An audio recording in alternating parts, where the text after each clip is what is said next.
जय जगन्नाथ नवदिनात्मक यात्रा सारी जन्मवेदी रे लीला खेला सारी आज रत्नवेदी को बाहुड़े चतुर्धा मूर्ति।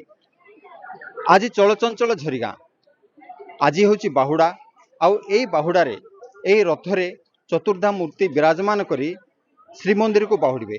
ये जो रथ देखुं ये रथर निर्माता किए आ कौन रही अनुभूति थरे तांको पचारिबा। दीर्घ 25 वर्ष धरी सेवा करी आसचंती जगांकर आसंतु तांको भेटिबा कौन रही अनुभूति। रिपोर्टर स्टूडियो तरफ आपको स्वागत। तो कौन कहबे आज्ञा जो आपनकर जो रथ निर्माण करके केते वर्ष हैला आ ए रथ निर्माण रे आपनकर कौन रही अनुभूति। आमे ए रथ गड़िवार प्राय 25 वर्ष हैला आमर सांग साथी आमर बसचंदी एमान को धरी ए 5 लोक 6 लोक आमर महाराणा एमान को धरिकी ये सब काम गढ़ी वर्तमान मो पाखे। तो आज्ञा देखो जो 25 वर्ष तले आपड़ जो प्रथम करके रथ गढ़िले ये जो रथर जो मॉडल कहतु कि रथ निर्माण में आप कि समस्त सहयोग लोड़िले आ मॉडल टाक केमती तैयारी कले आ अनुभूति आपन को केमती आसला कौन कहबे ताकू नहीं। मु भावुची आज्ञा ये जो मॉडल बा हेला आउरी हेबाकू जाउची से जगन्नाथंकर करुणा ता करुणा नहले सब काम हवनी। से केबे को मॉडल करूछन्ते आमे मते बुझी पारनु एमदी सुंदर गढ़ी आ 5 लोक मिसिक आमे गढ़ी आसछु आ समस्त प्रशंसित ता इच्छा प्रशंसित आमको होउछे एरिया रे। तो आज्ञा ये जो रथ गढ़ी या केवल ये झरीगाँ गढ़ी ना झरीगाँ बाहर आउ कोटी कोटी गढ़ी प्राय 8-10 जगार दो कलाहांडी जिले में केतटा बक्सरा आहरी अन्य कोटे कोटे मरकोट चंदाहांडी आमर चचा आहरी असंती मोर मन पड़ुनी किंतु 10-12 जगार आम ए पिला नहीं सहयोग रथ गढ़े। तो जहाँ शुणुले ये जो रथ केवल झरीगाँ नुहे झरीगाँ बाहर जिला बाहर भी अनेक जगह रथ निर्माण करके बहुत लोक प्रशंसित होती पुरस्कृत होती ये शुणुले महाराणा प्रतिक्रिया। तो आउ किछि समय पर चतुर्धा मूर्ति एठी विराजमान करेंगे आमर ये जी अच्छा तहसीलदार से राजा बेश सजई हुई एठी छेरा पहरा करेंगे।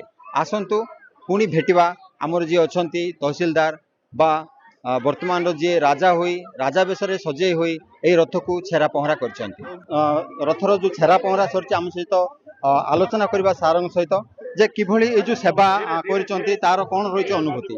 सार जय जगन्नाथ कौन कहे सार जो ये जो सेवा कर जो सौभाग्य अर्जन कर कौन रहा। प्रथम तो समस्त झरगाँवासी समस्त भारतवासी समस्त विश्ववासी को पवित्र बाहुड़ा यात्रा अवसर में समस्त शुभेच्छा और शुभकामना। मु आशा कर महाप्रभु जगन्नाथ समस्त को सुरक्षित रखिए समस्त को भल स्वास्थ्य देवे और समस्त को सब निज पणत तले आदरिक रखिथे। जमी आप पचारे प्रभु सेवा करवा से प्रभुंर ही महिमा सी चाहिए जी जहाँ को चाहिए से सेवा करेंगे। यही थर प्रभु को सेवा कर मौका मिली सेवा कली निजक धन्य मन कर। तो जहाँ शुणुले आम सहित किसी भी भक्त अच्छा से भी प्रतिज्ञा नेबा वर्तमान जहाँ प्रबल भिड़ देखा मिलूँ आम आलोचना करवा आम सहित जी अच्छा जो परिचालक जे परिचालना कर जो पूरा रथ यात्रार कौन रही प्रतिक्रिया। सर कौन कहे स्वागत करुच्ची कौन कहे ये जो रथ यात्रा जो प्रकार भिड़ जहाँ देखा कि परिचालना कर लोक कौन कहे। आज महाप्रभु श्री जगन्नाथ चतुर्धा मूर्ति आज बाहुड़ा यात्रा तो गुंडीचा यात्रा जेहेतु प्रबल वर्षा जो जनसंख्या जनसमागम असुविधा होता किंतु यात्रा सुरखुरी समापन होता किंतु आज भगवान आशीर्वाद प्रभु जगन्नाथ आशीर्वाद रु आज झरीगाँ बाहुड़ा यात्रा प्रबल जनसमागम भी होती बहुत शांति श्रृंखलार सहित नीतिकांति कार्य चली।